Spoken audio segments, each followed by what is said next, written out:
আজ আমাদের যা বিল হবে সব তোকে দিতে হবে। আমি কোথায় পাবো? আমার কাছে টাকা নাই। আজকে রকি খাওয়াবে। শালা, চাকরি পেলি তুই আর আমি খাবো? তোকেই খাওয়াতে হবে। আর আগে বেতনটা তো পেতে দে, তারপরে খা। কোনো কথা হবে না, তুই খাওয়াবি। চিঠি আছে, চিঠি।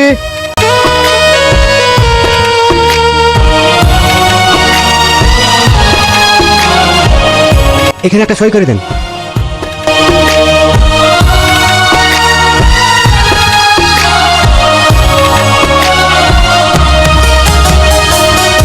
ভালোবাসারে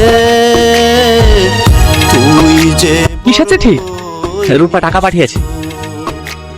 সত্যি তোর ভাগ্যটা কত ভালো, শুধুমাত্র ওই মেয়েটা ছিল বলেই তুই গার্জেনের কোনো অভাব বুঝতে পারিসনি। তা ঠিক বলেছিস, এরকম মনের মানুষ অনেক ভাগ্য করে পাওয়া যায়। কি লিখেছে? প্রিয় ভোলা, আশা করি তুই ভালো আছিস।